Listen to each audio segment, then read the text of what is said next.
गरीब मुलगी आणि श्रीमंत वकील भाग 14.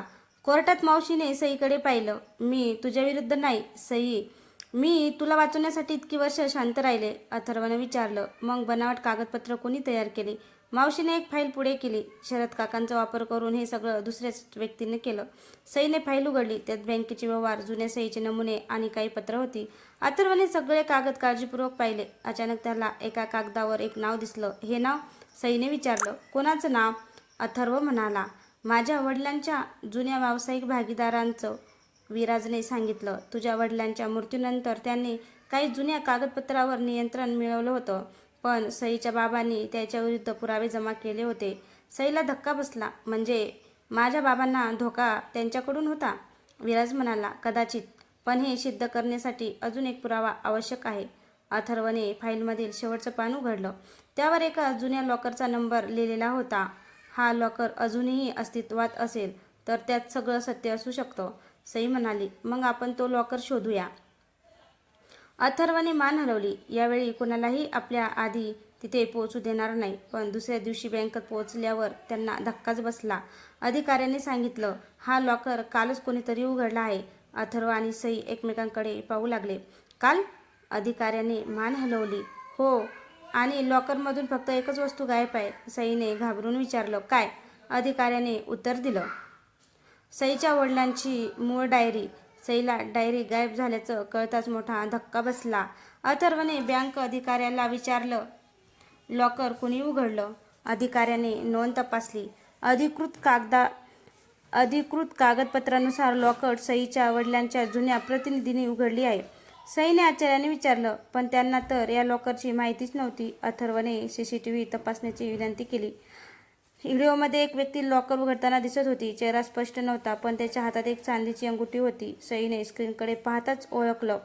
ही अंगठी मी आधी पाहिलेली आहे. अथर्वने विचारलं. कुठे? सई म्हणाले. माझ्या मावशीच्या घरात. सगळे मावशीच्या घरी पोहोचले. मावशीने त्याचं म्हणणं ऐकलं आणि शांतपणे म्हणाली. माझ्याकडे अशी अंगठी आहे, पण डायरी मी घेतलेली नाही. तिने अंगठी दाखवली. अथर्वने ती पाहिली. ही अंगठी CCTV मधल्या अंगठीसारखीच आहे. मावशीने काही क्षण विचार केला. मग ती म्हणाली. माझ्या अंगठीची एक प्रत काही वर्षापूर्वी माझ्या जुन्या मित्राने बनवून घेतली होती. अथर्वने विचारलं. त्या मित्राचं नाव काय? मावशीने उत्तर दिलं. विनायक. सईने ते नाव ऐकताच जुन्या कागदपत्राकडे पाहिले. तिथेही विनायकचं नाव होतं. अथर्व म्हणाला. म्हणजे विनायकच या सगळ्या प्रकरणात कुठेतरी आहे. तेवढ्या सईचा फोनवर एक मेसेज आला. डायरी हवी असेल तर उद्या सकाळी जुन्या पुलाजवळ या. पोलिसांना सांगू नका. अथर्वने लगेच सांगितलं. आपण घाईने तिथे जाणार नाही. आधी हा मेसेज कुणी पाठवला ते शोधू. पण सईच्या फोनवर लगेच दुसरा मेसेज आला. उशीर झाला तर डायरी कायमची गायब होईल. अथर्वने सईचा फोन पुन्हा तपासला.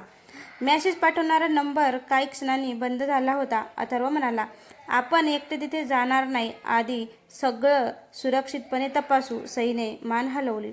दुसऱ्या दिवशी अथर्व आणि सई जुन्या पुलाजवळ पोहोचले. काही वेळाने दुरूनच एक व्यक्ती आली.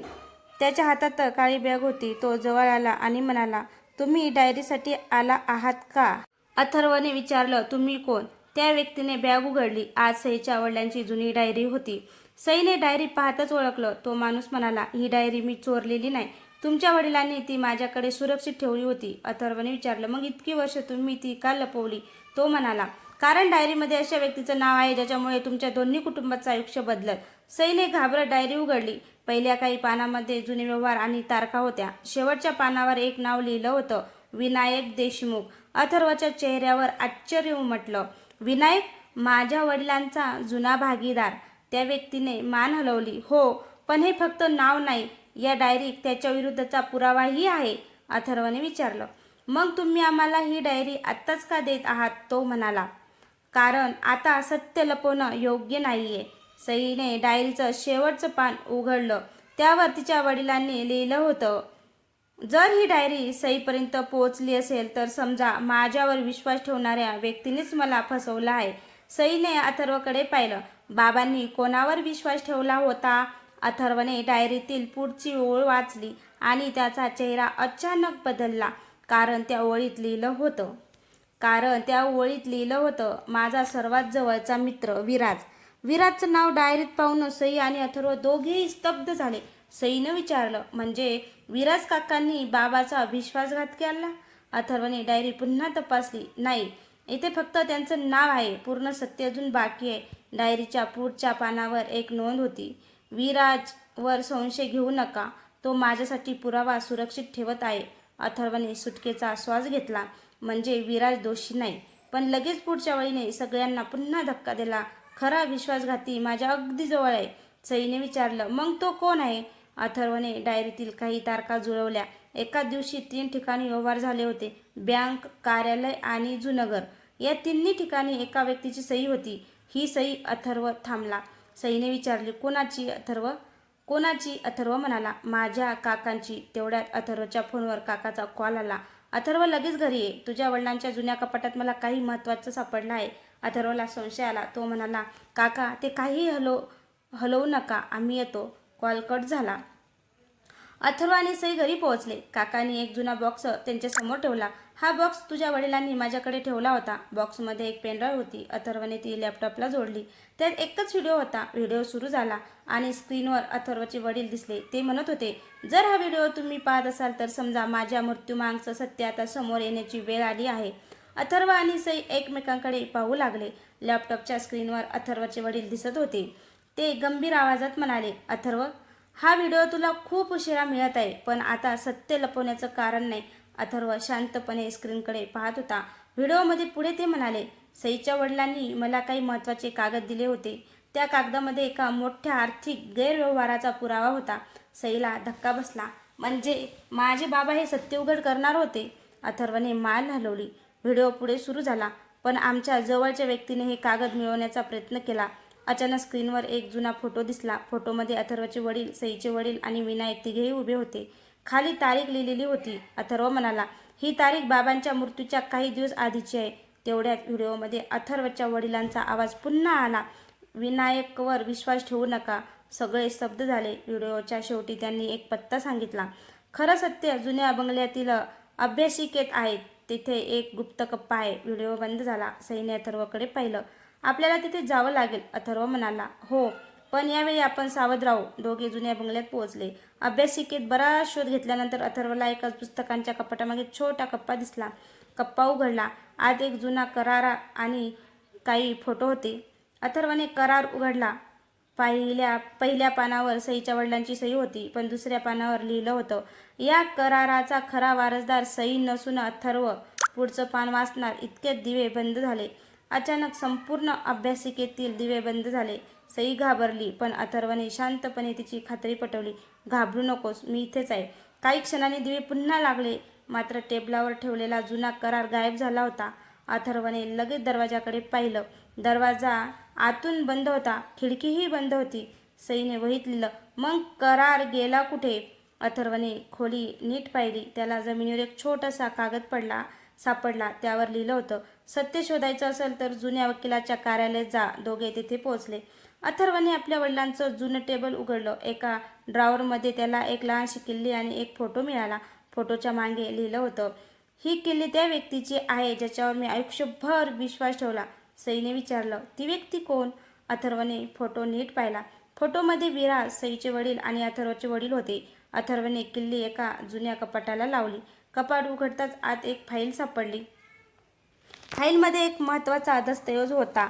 त्यावर स्पष्ट लिहिलं होतं. सई ही या संपत्तीची कायदेशीर वारसदार आहे.